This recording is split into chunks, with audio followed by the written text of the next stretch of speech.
Is it true that on page 238 of the new Texas third grade curriculum, teachers are encouraged to play the Christian song Away in the Manger in their classrooms? I mean, I'll have to take your word for it. I don't have it in front of me. Does the new Texas curriculum encourage teachers to play songs from other religious traditions in their classrooms? I don't know. Okay. Is it true that on page 248 of the new Texas third grade curriculum, students learn that, quote, the Bible explains that Jesus rose from the dead. 3 days after his death by the Roman authorities, followers of Jesus visited his tomb and found it empty. An angel appeared and said, he has risen, and led them into the tomb. When the visitors entered the tomb, they found it empty. I presume you are reading from the instructional material, so I have to believe that that's in there, yes. Okay. How do you believe teachers will respond to elementary school students when they ask how a human being can rise from the dead? What we attempt to do is provide training and support to teachers so that as kids ask questions on any subjects that emerge in the lesson, that they can be equipped to handle those conversations. Is it likely that a teacher, when asked about a religious question, now that we're teaching it in our curriculum, is it likely that the teacher will respond with their own religious beliefs simply because that's what they know? So would an atheist teacher tell their students that Jesus wasn't resurrected and that it's just a story? Or will a Catholic teacher respond based on their church teachings? Will a Presbyterian teacher respond based on their denomination's teachings? I don't know whether that's likely. Okay.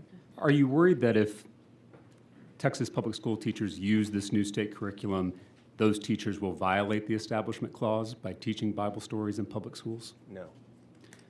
Then why does the bill at the bottom of page 5 explicitly give teachers who use this new curriculum immunity for violating the Establishment Clause of the United States Constitution? Yeah, so I think one would posit that there's a variety of things that cause folks to have hesitation, and this is essentially meant to take that off the table. I'm a former Texas public school teacher. I'm also a student at Austin Presbyterian Theological Seminary, and so I can tell you there is a difference between teaching and preaching. Under federal law, schools can teach the Bible as an academic text, but not in a devotional way. In other words, public schools are not Sunday schools. It's hard to be different as a kid. If you're a Jewish kid going to Texas public schools, if you're a Muslim kid going to Texas public schools, if you're a Hindu kid going to Texas public schools, it's hard enough.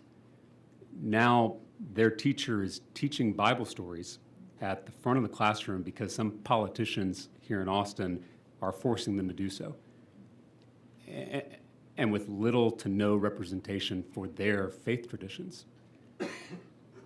I'm concerned with how that will make them feel, how that will make their lives harder. I think if Jesus, who was Jewish himself, read this new curriculum, he would remind us to treat Jewish students as we would want to be treated, treat Muslim students as we would want to be treated, treat Hindu and Buddhist students the way we would want to be treated.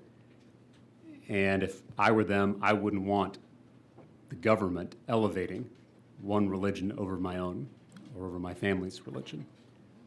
As I said earlier, I believe public schools are not Sunday schools, or as Governor Abbott is fond of saying, schools are for education, not indoctrination.